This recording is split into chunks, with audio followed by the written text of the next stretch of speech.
I'm Sarah Jackson, host of Internal Comms Pro, the podcast, a listening experience choreographed to help you elevate your internal communications to the pro level.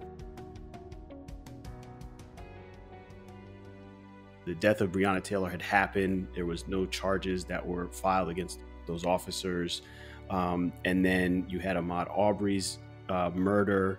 And then you had George Floyd's murder at the end of May. The kind of snowball of all of that really came to a head. We write something for other audiences, and we have to put ourselves in the shoes of that audience. And it was different this time because I was now that audience. Well, folks, here we are again, getting ready to lace up our shoes for a second marathon. You know, we stood shoulder to shoulder last season, and what a season, a year that validated the ever-increasing complexity of the internal comms world. A year that blurred the professional and personal lines of not only our employees' lives, but our lives. So for our premiere episode, I decided to bring two internal communicators out of the shadows to share their professional and personal change journey that hit home. And wow, does it hit home. You know, something happened in this episode that's never happened to me before. I cried. And I'm going to warn you, when you listen to this one, be in a headspace, perhaps a quiet space within your home, within your mind, to be reverent, because there was a sacred space made on this day during this particular conversation. Keep in mind, unlike our typical episodes, this one's going to run a little long. Hey, it's the premiere. And when I went through the script, there wasn't really anything we could take out. There's just too many gems in here. For those listeners who have been begging us to tackle the issue of how to start and sustain conversations around diversity, equity, and inclusion, get ready to open your heart because this episode is for you.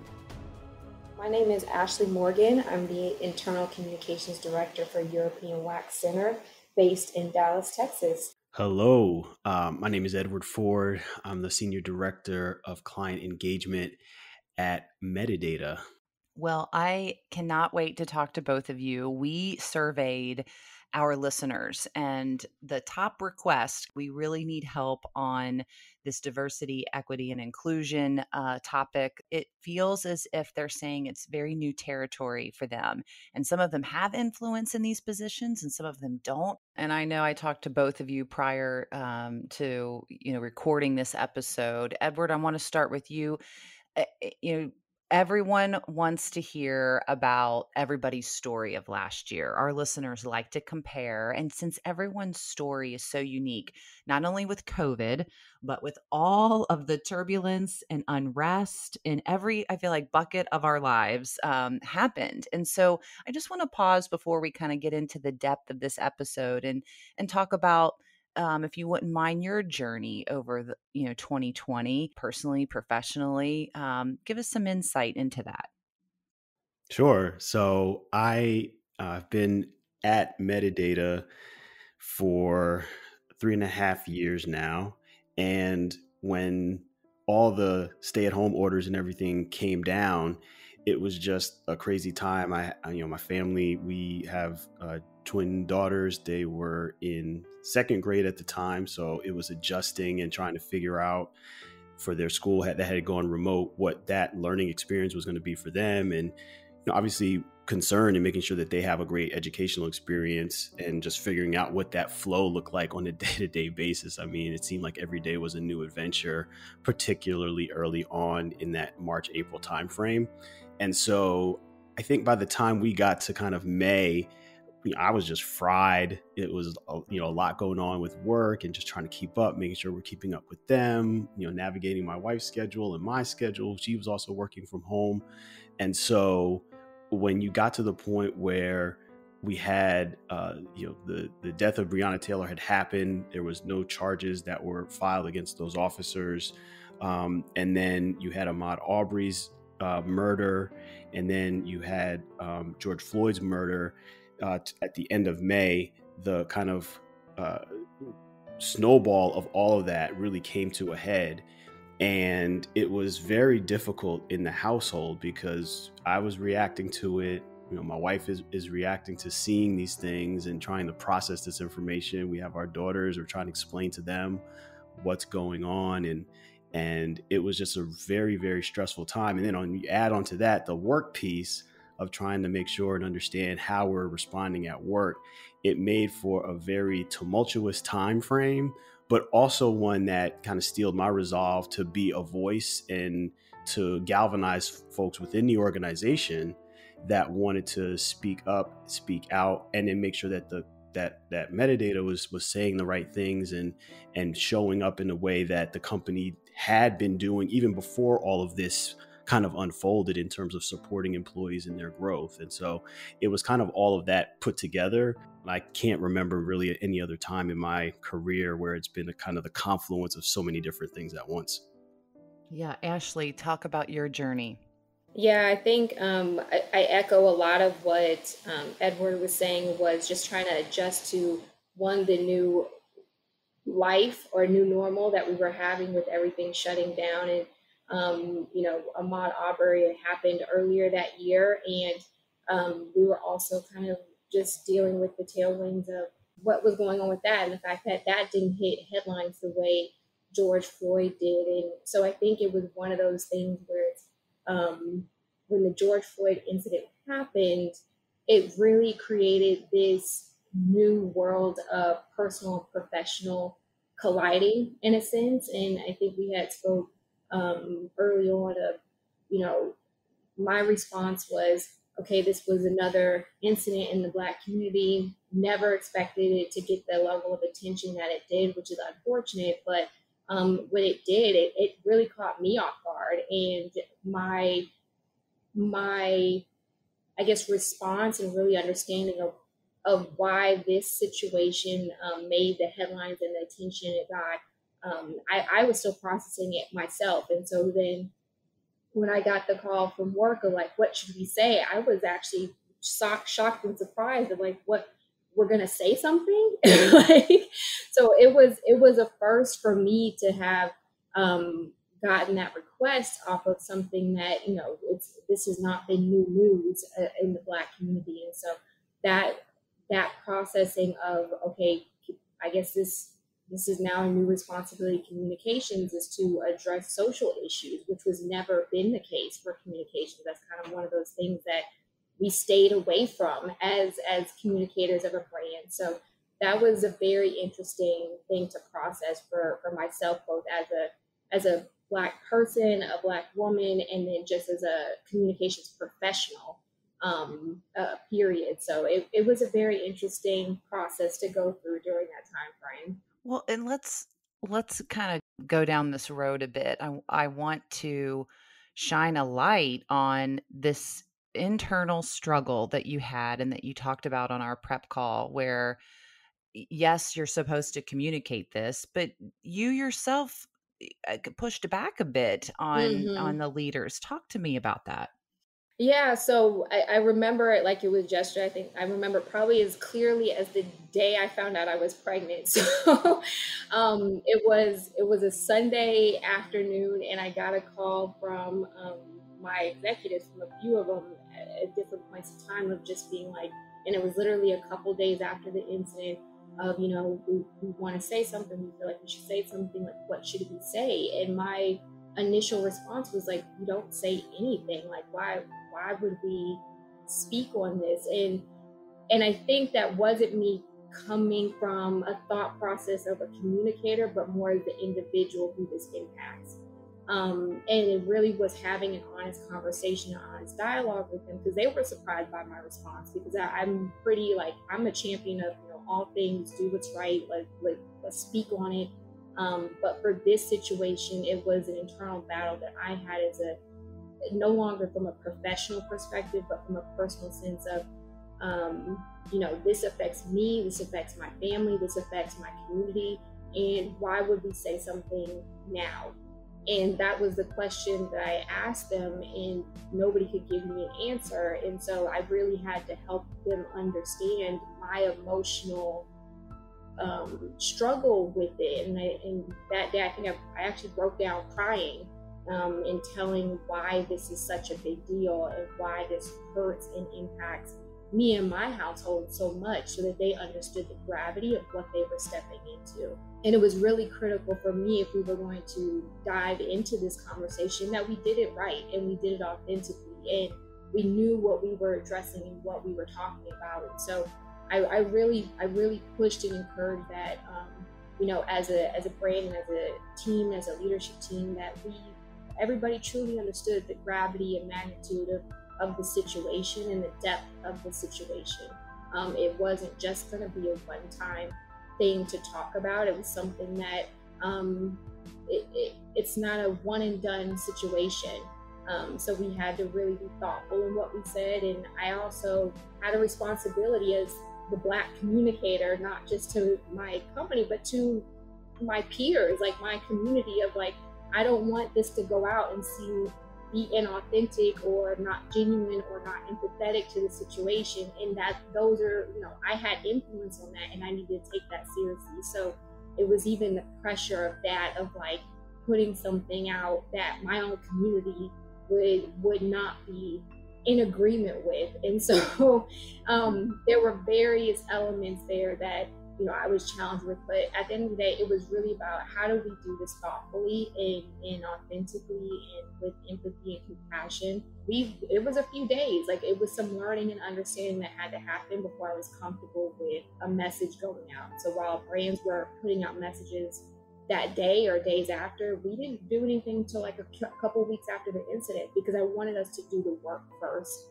before we said something. Yeah. Edward, talk about your internal struggle with this. I know we touched on it briefly when we were talking, but did you have a similar internal, personal, professional battle similar to Ashley's? Yeah, I mean, I think for so long in terms of corporate America, or the corporate world, I should be broader than that. There's this kind of duality of experience where, Ashley kind of touched on it, right? Like her own personal feelings, but then she kind of put on her work hat. And in this moment, those two kind of personas or worlds collided. And I think, the interesting part for where metadata was, I when I look back at my tenure, I saw a progression and an attention to really do the work on this front. So I think back to 3 years ago when, for Black History Month, we did a program where we brought in doctors, we brought in professors, we brought in even a lobbyist to talk about the impact of the lack of diversity in clinical trials. We have in that time frame launched business resource groups focused on identity and experience that folks have in the organization, Black employees, women of color, LGBTQ, and others. And so when I saw that, my perception was, look, metadata has actually done the work over the years, and not just, oh, this happened and like, let's have a knee-jerk reaction, but has actually paid attention to this, put in time, blood, sweat, and tears. I participated in some of that work as one of the BRG leaders and partnered with my fellow colleagues. And so for me, the reaction was, we actually have a responsibility to say something, because it affirms the employees that are feeling what they're feeling at this time. And I was talking with them, right? Like, that was part of the craziness of that moment. You're trying to do your job. Excuse me. There were days where I'm having conversations till 6, 7, 8 o'clock at night, with colleagues, talking about like, how are you feeling? What are we doing? What should we be saying?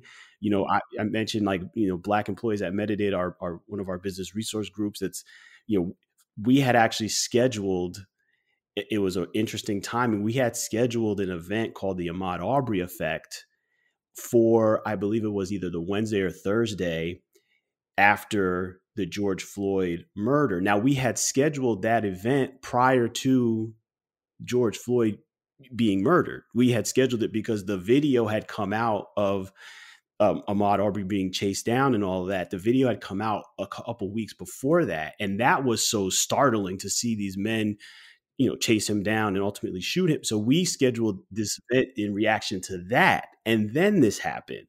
And so, all of this happening, and it was like, for me, it was, and at that time I was in a talent brand role. And so, we used Instagram to connect with not only prospects externally, but also employees engage a lot on that channel as well.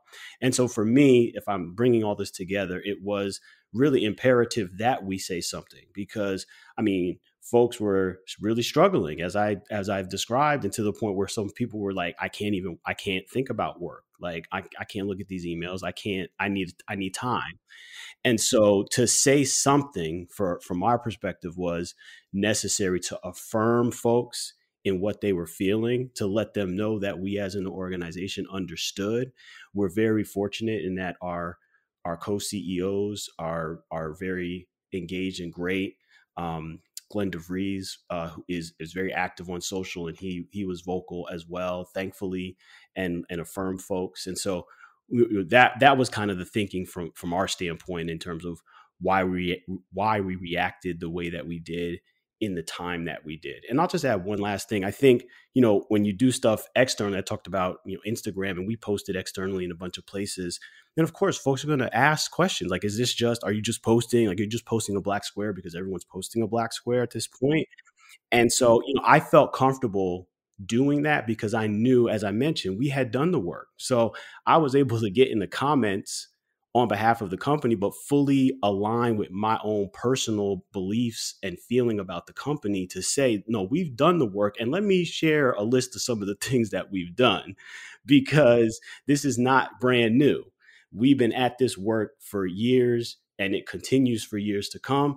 And so I think it's great to be at organizations where you have that alignment between what you believe and what the organization believes and then actually does as a result of those beliefs. Well, and I like both of these stories because it sounds like perhaps the companies were at two different points. So we get two different vantage points, I think, for our listeners. And I think many of them, again, that we're hearing from, had not necessarily done the work. Or if they did, I think you're mentioning this convergence of personal and professional came together in so many different ways, but in a big way with this moment. And so I love hearing, I guess, the stories of what each, company did.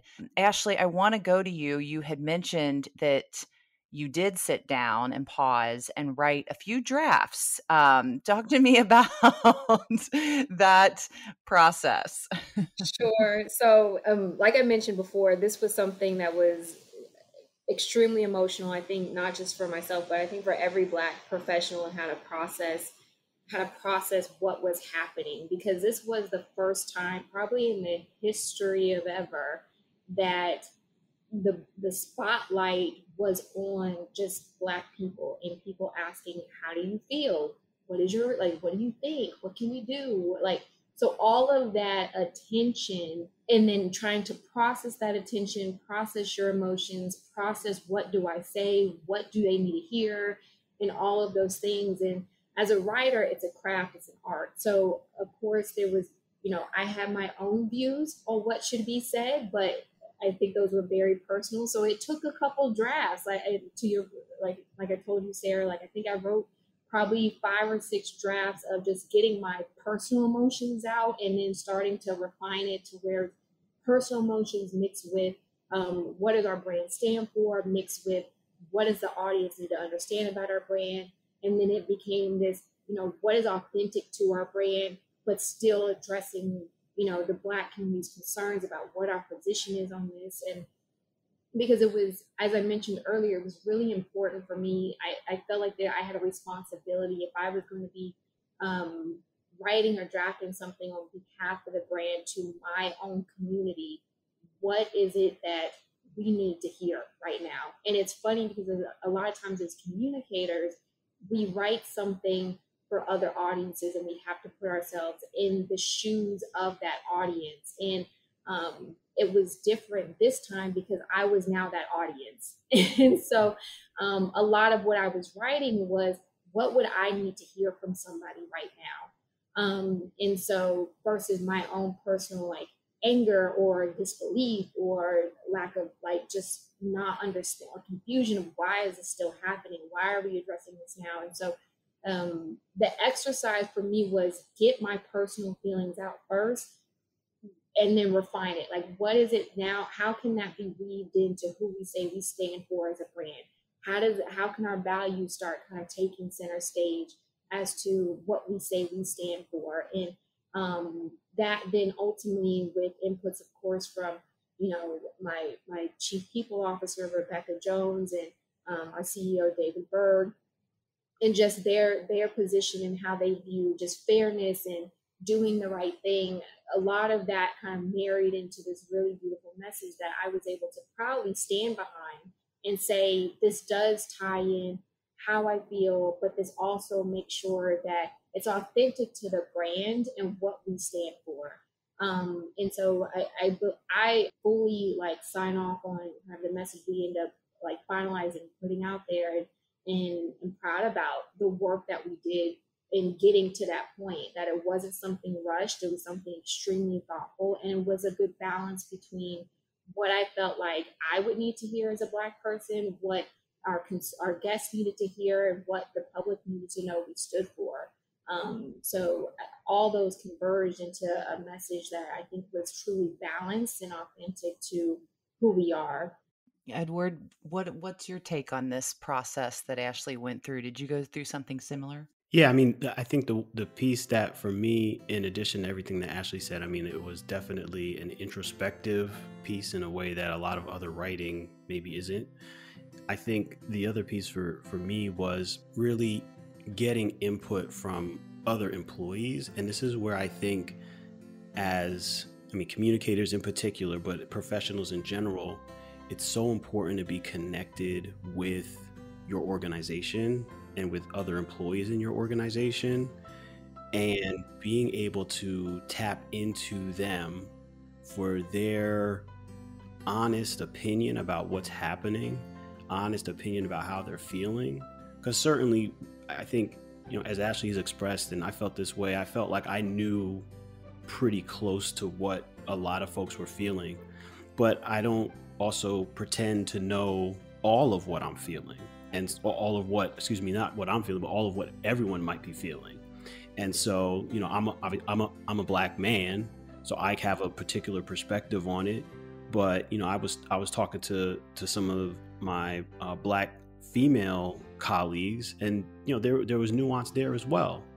And so I think being able to just talk with different people, and that's just one, right? There's a host of them, right? But being able to talk with different people of different perspectives allows for, I think, just a broader understanding.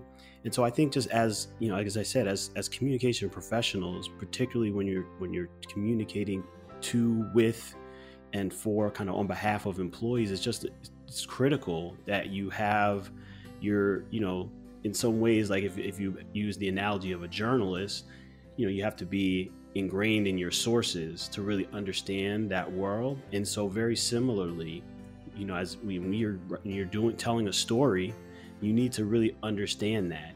And I think this is no different. And so being able to have those connections and those relationships with people to really provide honest feedback, I think does two things. One, it allows you to produce a more authentic, compelling content. I think the other thing that it does is it helps you to allow for the message to be received in a different and more meaningful way. So it's a little bit of that work of socializing things and getting out with people, that it signals to them, hey, they're doing the work. They as the organization, they as a communications team, they as executive leaders, right? Because we represent all of that. If you're out there doing that work with them, that's just a demonstration that this is not just we're checking the box here. It shows, hey, we're being thoughtful about this. And so that informal kind of sharing of that, even when myself is not, I'm not part of the conversation, or Ashley, when you're not part of the conversation, folks are talking amongst themselves. Part of that dialogue then becomes, oh, you know what? They weren't just sitting in an ivory tower somewhere, metaphorically. They were actually out here with us talking about this, thinking about how we feel. And so then I think it helps it to be received in a more authentic fashion. Mm-hmm.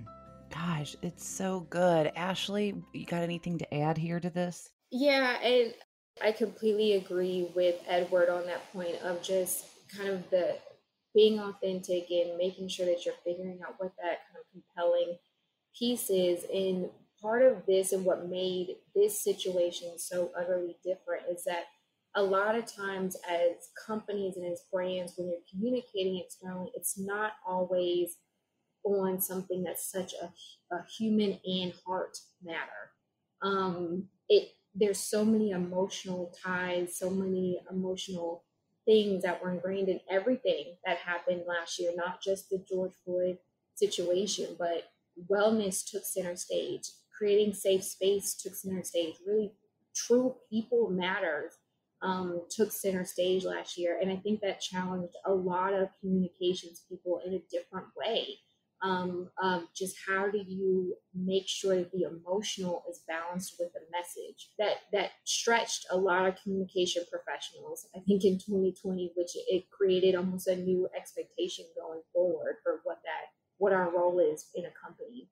Yeah, I mean, so many times the sense I get from internal communicators is they felt almost in the shadows, and that you hear all these things about the industry. It's a catch-all position and almost a subordinated position. But now this year, more than ever, it really, I think, shined a light of their influence. And I think it's something that they're realizing, they're coming into, and to be able to hear, I think, from two people that are in it, that we're in the trenches and we're doing it, and your struggle, it's so valuable for our listeners to hear about what you went through and then what they can do. What's my first step? Let's get into maybe some tactical things if I don't even know where to begin. And I think the issue is they still don't know they have influence. Yeah, I mean, I can jump in on this one. I think, like anything, and I think our profession prepares us for this. So the first thing is you have to do the research. So if in anything that we are doing, let's take a step back from the topic at hand. If we're tasked with anything, the first thing that we're going to do is get some background research on it. We may have some anecdotal or experiential interaction with a topic, but if we're going to be a credible source of information, we need to be grounded in the facts of that topic. And so the research becomes imperative. I think in the space of diversity, equity, and inclusion, because of a lot of the history of things that are too vast to get into in the space of this podcast, it's a very fraught space. Let's just call it that, right? And so I think, so as communicators, how do you navigate that, right? I think it's just important to just do the research and really understand what the topics are that are at hand, understand the perspective of folks, and to be able to ground yourself there as a starting point. And I think that is about getting beyond the rhetoric, so much divisive rhetoric. We're intersecting a bit with kind of the political piece here, but this is not, it transcends politics. People get nervous, but this is not about politics, about human rights. And so as organizations, we're about affirming human beings and making sure that they're safe. And so that's your entry point. It's not about politics. It's not about left, right, red, blue, and all of that. Okay. So I think the research piece is critical. And that's your first point. I think we talked about the second point is getting out and talking to people. So once you have that research, okay, now we're going to talk to people and understand how they're feeling about things. And then I think the third piece is I don't think this is something you can do in isolation. So even if you're the communicator, you're tasked with it, once you have your conversations with folks, you have to find someone in your organization that you can bounce. I'm talking about like the drafting of things on, like, how does this sound? How does this look? Here's our plan. Here's our rollout plan. Does this make sense? What are we missing? Right? If we're going to do a town hall, who should be speaking? How much time should we allocate for questions? Like, these are some of the tactical things that you can't, it doesn't behoove you to try to be a champion and do it yourself. You need to get input from other people, because even within the research, even within talking people, your perspective may be limited and you may be missing something that someone else that's not involved in it as closely as you are may look at it and be able to point out things that are super beneficial and maybe super effective that you're just not seeing because you have so many other details that you're rightly focused on. And so I think if you can do those three things, it allows you the ability to ground yourself in the information, understand the issue, understand folks' perspective, and then create an approach that is comprehensive, thoughtful, and allows for you to effectively engage your employee audience in a way that makes sense within the context of your organization.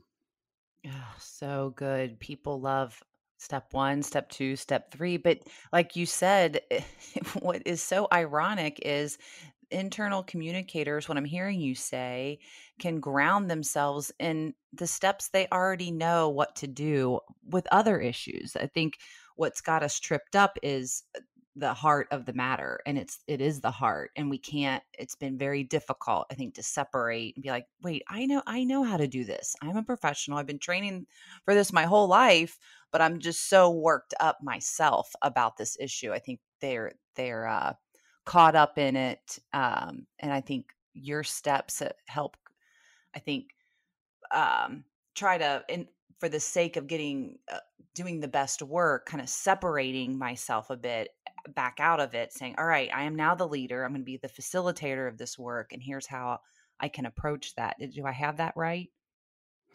Yes, you do. And I think the just if I can just put one like underpinning under all of that is just this idea of like trust and humility.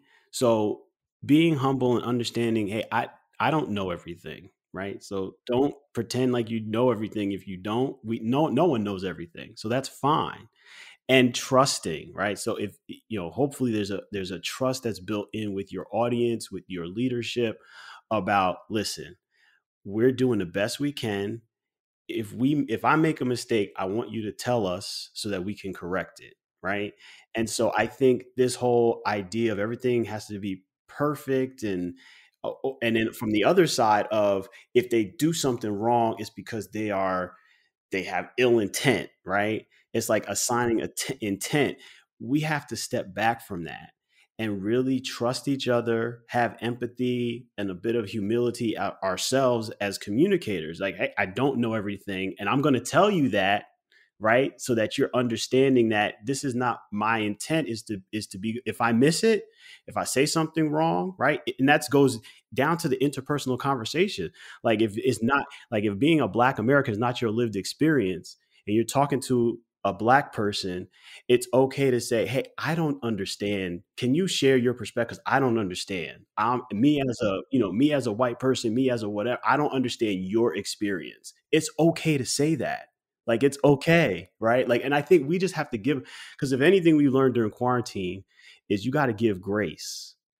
Like, we're maybe stuck inside. We can't go to the office. If you have kids, you live with people. You're just with them all the time, and it's like, I'm gonna give you some.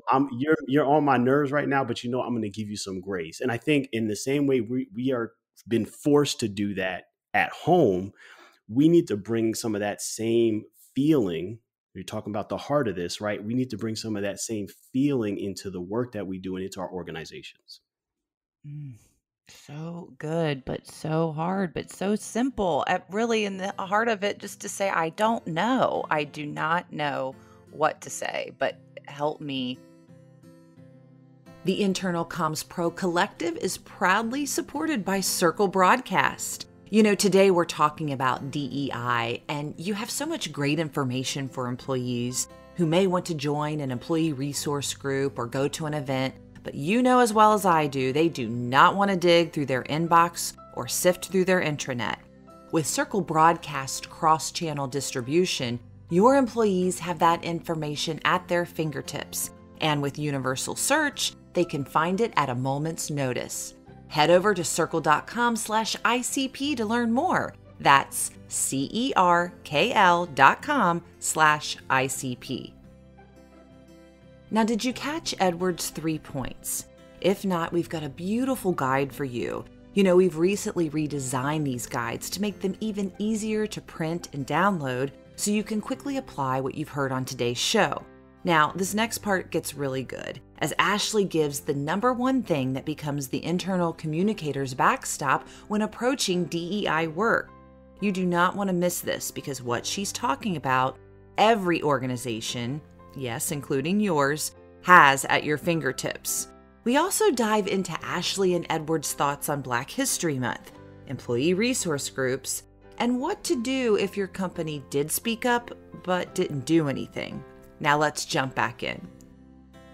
So going back to your original question of like, some people just don't know where to start. And I think a lot of what we talked about is with the assumption that every company is down to say something about what had happened. And so for the audience, or for those brands that, you know, were totally gung-ho about speaking out on this and feeling like this was the right approach, you know, I always say start with the end in mind. So in addition to doing the research, what is your end goal for what you're trying to accomplish with this? Because a message creates feeling, and it creates impact, and it also creates a result. So as part of crafting the message, as part of doing that work, is understanding, once this lands, once people read it, what do you want them to take away from this? And that's a critical part to the messaging and how you craft it, and then how you align with your leadership team on, you know, yes, you want to say something, but what is the end goal of what you're trying to accomplish by doing this? And for those brands that, you know, chose not to say something, over a communications person that feels like, you know, we should say something, but there's pushback on doing that. I always say, look back to your company's values. I think that's a great way to just create some influence of it. We say these are the things we stand for. How does this situation line up to those? And what the last thing a leader wants to hear is that everything we're doing is contradicting what we say we stand for in our values. Because a lot of what we did as in European Wax Center is we, in exercise, and through this exercise and through this experience, every decision we made, it was made on, where does this line up with our values? We say we do the right thing. We're doing the right thing by speaking out on injustice and racism. And we say we care for people. This is a people human matter. We need to show that we have compassion for what's going on with the employees that work for us and the communities that we live and operate in. And so that was kind of how we did that exercise for, like I said, for a company that was ready and willing to speak on it. But for companies that aren't, I would definitely tell any communicator, line up to your values. How is what you feel, or what you feel like is right, is that makes sense for the brand.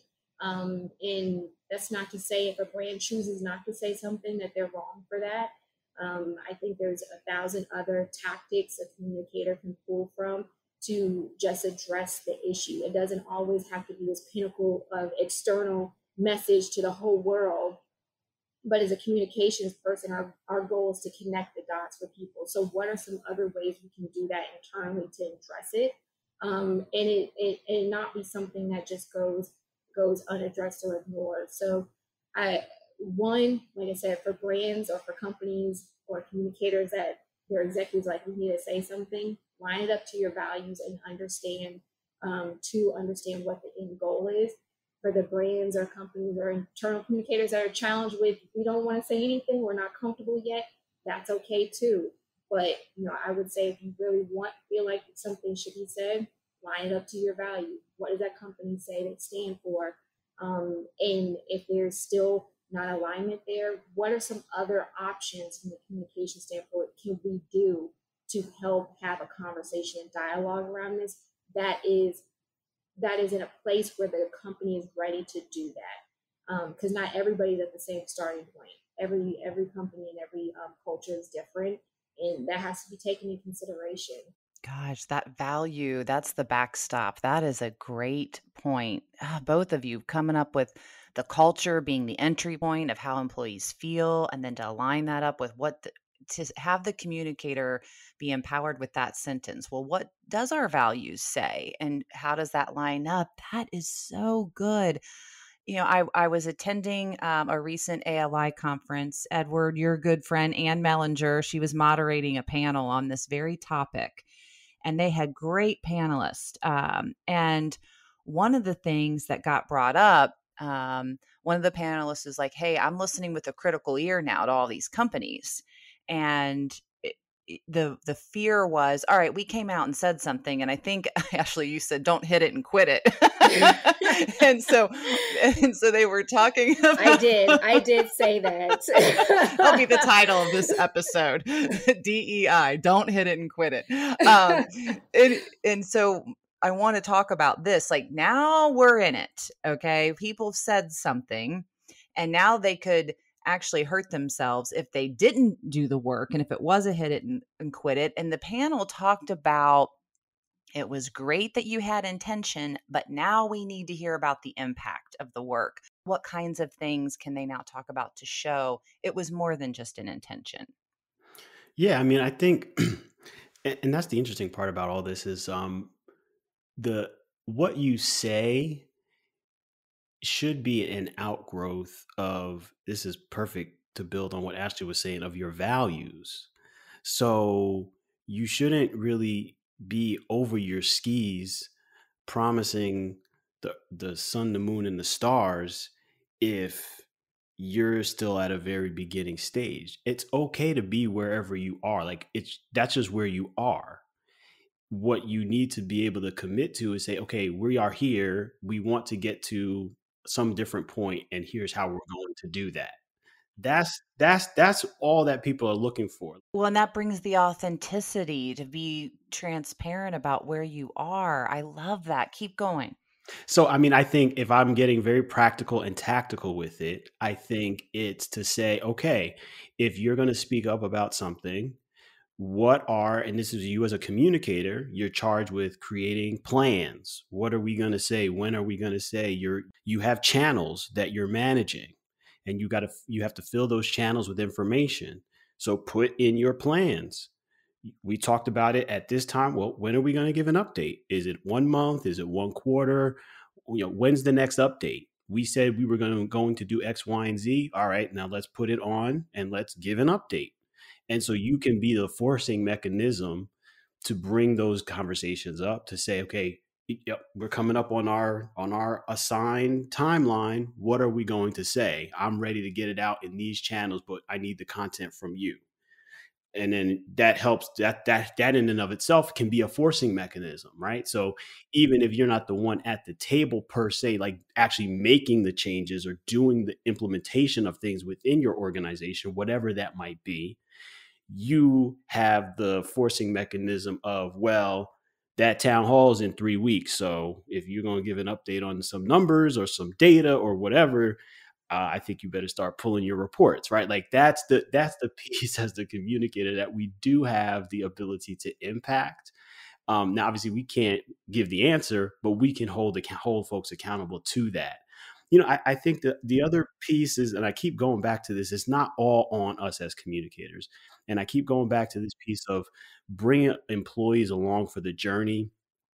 One of the really cool things that happened at Metadata was, I mentioned those business resource groups that we've had, and we actually formed a council of business resource groups. Our co-CEOs met with that council. So they were very open to hearing kind of thoughts that we had, what our perspective on things were. I'll give you one kind of concrete example that came from that. And this was subsequent communications to the company, and where they followed through. So we said, started with Beam, and then all the BRGs got together and said, hey, we need someone that's dedicated to diversity, equity, and inclusion at a more senior level at the company. And they said, yes, we're going to hire a VP level person. Awesome. They started the process. They pulled employees into the hiring process, which I thought was amazing. And we, a few months back, hired Linda Hassan as our Vice President of Diversity and Belonging. So she's been at the organization now for a few months. So that was kind of one tangible takeaway that they said as a commitment, because they did a town hall and said, this is what we're doing. We're going to look for this position. They hired her, and now she has the opportunity now. She's been meeting with employees. She's setting her vision, setting her plan in place. She has a dotted line to our co-CEO, so she meets with them on a regular basis in addition to our head of our people team. And so that's an example of something concrete, of action that they took in partnership with employees that was then shared back with the broader employee population. That was not just about, oh, we sent you a memo, or we sent you an email, or we did a post on social. This was actually, okay, we listened to you, we agree, and then we took that action and we're sharing it back with you. So I think if you can get to that point about sharing those concrete actions, in this case, it was bringing in a person, but if you can share those concrete actions, man, that's so powerful. What about Black History Month?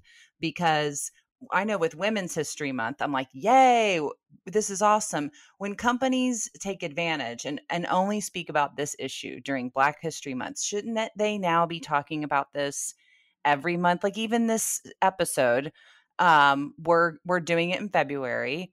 And I'm like, great. Are people just going to think that we're talking about this because it's Black History Month? Like, what's the feeling around that? I'll jump in on this. So I think the New York Times 1619 podcast series, kudos to them on that, because I thought it was such a thoughtful piece of work. But that type of work really helped solidify and continues to build on the concept that Black history is American history, and where this community and our culture have been really critical aspects to the development, the establishment, and then the continued growth and thriving of this country. But I think Black History Month is really just kind of carves out a point in time where you shine a spotlight on the work that was done within the community and the contribution that was done.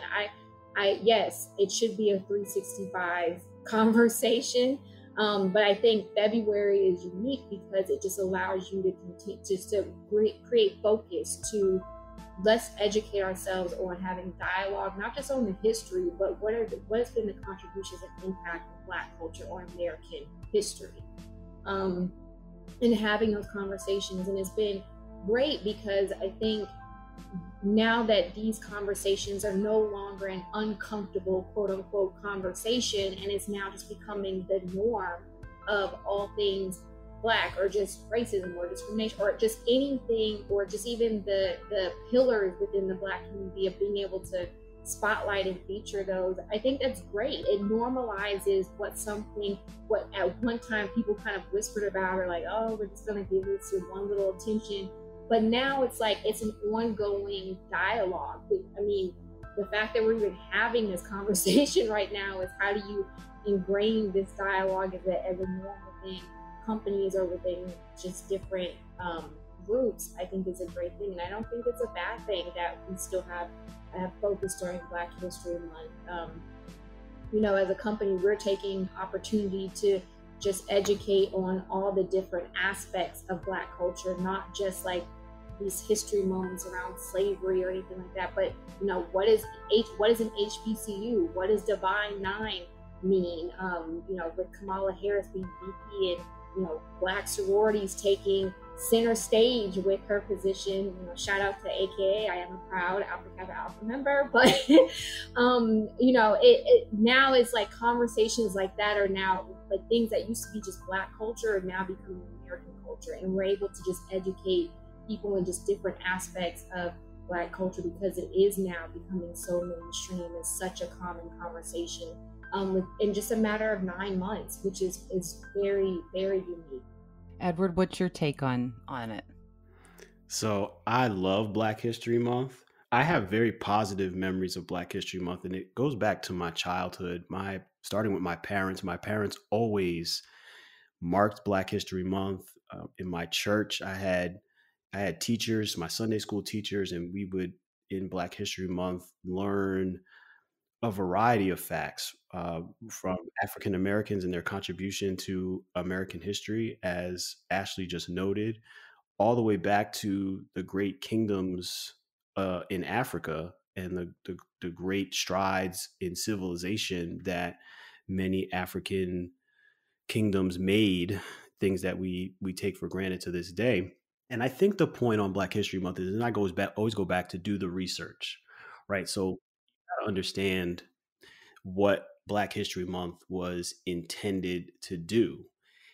There were and continues to be an ahistoric perspective on, I'll just focus on American history, for instance, where figures and the contributions and the stories that Black Americans had were actively removed from that history. And so, and if you when you do the research, and I'm not talking about becoming an expert in, you know, the antebellum South, or, you know, I'm not talking about getting a PhD in anything. I'm just talking about just doing some reading and understanding what was happening at different points of time in I'll just focus on American history.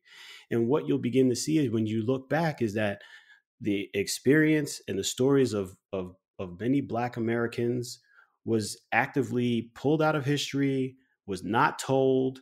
Folks that made contributions were not credited with those contributions, were not compensated at the time for their contributions. And this is across, whatever industries, walks of life, geographies. And so, what Black History Month, and why I love it, is, to me, it catalyzes a way to understand the world in a different way than what maybe we were taught. And so it becomes a template, not just I start the clock on February 1st when I wake up, and then when I go to bed on February 28th, I stop it. But really, that's supposed to be an immersive awakening for us to say, wow, there's a different way maybe to look at some of the things that I hold dear, some of the things that I love, right? And that could be anything. It could be anything from sports to medicine, to food, right? Pick your love, the thing that you're passionate about, and you can delve into that topic area and find ways that maybe you can re-understand your history in a different way. That's what, for me, is, and I think that's for organizations, as you're looking at, hey, how do we treat Black History Month? It's a way to reimagine and re-understand your space that you play in, but also to affirm the people that are in your organization, their history, and how they inhabit your organization. And I think that can be a unifying. Now, that can be difficult in some instances because some of this history is not all rosy. However, when we go through those uncomfortable pieces, we can come out on the other side with a better understanding of each other. And it's not to vilify the person that's sitting across from me, or I guess now sitting on the other side of the Zoom from me, because that person didn't necessarily do it, but it's to understand my perspective and why I think of it in a certain way and why they look at it a certain way. And then you can come to kind of a common understanding. And so when you understand it from that perspective, it's like, wow, we do have a responsibility to build trust with these communities of people that we want to partner with on research, because we're in a better place now. So I bring it back to Black History Month. Black History Month, Women's History Month, Hispanic Heritage Month, Pride Month. These are all celebrations that allow us to re-understand things in a way that we maybe didn't, so that we can approach the future and engage employees in a new and better way. So good. And to have our listeners understand their influence in this role to be able to tell some of those untold stories. Any blind spots that you can point out? I know we're wrapping up here, that we might have, that you may see when people uh, trip up going down this road. Any warnings you can give us? So one warning I would definitely say is, I think going into this, and Edward touched on a little bit of, like, ask the people that are most impacted, kind of what's the best way to approach, or kind of how should it be handled. But being mindful in that thought too is that, um, the people who are most impacted or victimized also don't have the answers to the problem. And I think that's something that a lot of people were made aware of, coming out of the George Floyd situation and continuing to deal with that, is that, you know, we wouldn't, if we had the answers, certain groups probably wouldn't be victimized the way they have.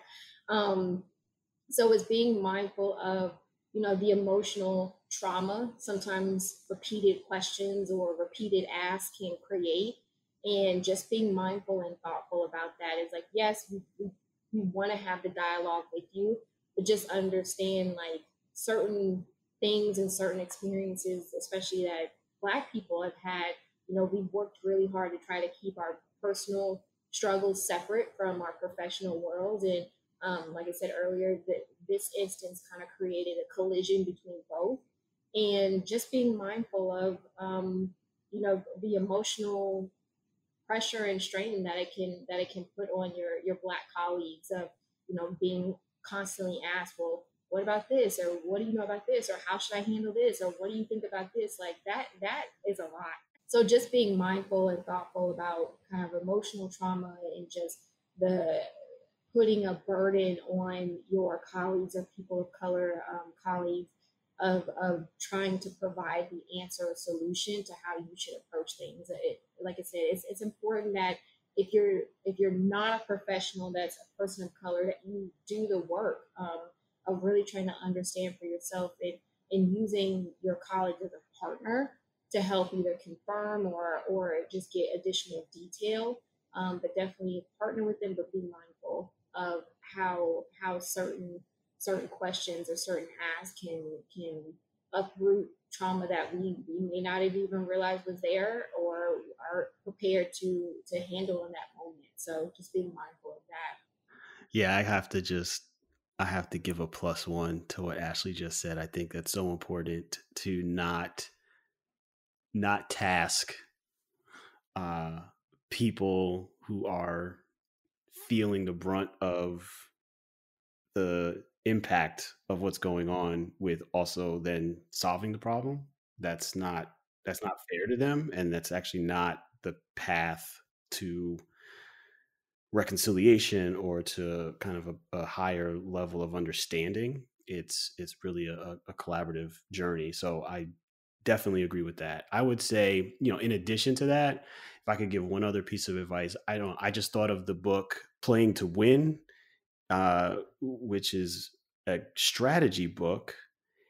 It was I guess the former CEO of Procter and Gamble, and I remember reading this book, and it's like boils down to, when you're determining your strategy, it's where do you want to play, and then how are you going to win there. And so when I think about it from this standpoint, there's so many things that you could do or say, and part of what I think is a stumbling block is people try to do all of the things, and then they end up out here, if I could steal a hashtag, out here hashtag doing too much.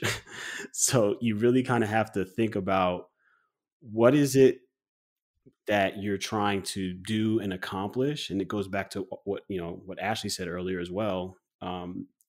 What are your values? What do you care about? And if you can speak to those things, and in that context, that defines your area.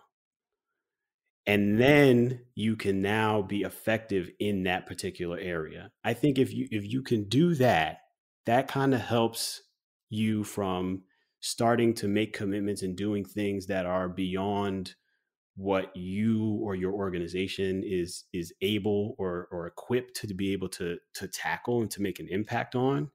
And if you can do one thing and do it well, that's great. And then maybe when you get to the end of that process, you say, okay, we did this one thing really well.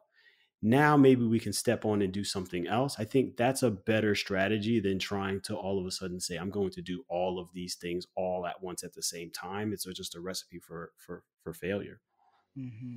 So many North Stars and cornerstones for our listeners. Gosh, I could talk to you folks all day. This is so good. And this conversation, I know it's making me feel like a warm blanket. So I'm like, oh, I love this. And I love that you were so open to open your hearts and be so open with our audience. I know they are going to love to really lean in and listen to just such I think a reverent kind of space that we've created with this conversation. And I honor it. And I'm just so grateful to just to get the opportunity to ask the questions and to have both of you be just so open and transparent and honest with yourselves to share, your hearts and minds. And like I said, we've all kind of had our whole selves integrated here. So to get to see a glimpse of that, I think is really something special. So I can't thank you enough for being with me today.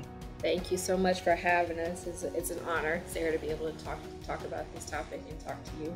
Yeah, this was great, Sarah. I definitely appreciate it. I have prayer hands right now because, like you said, this is it's very sacred, and I appreciate the opportunity to kind of create this space.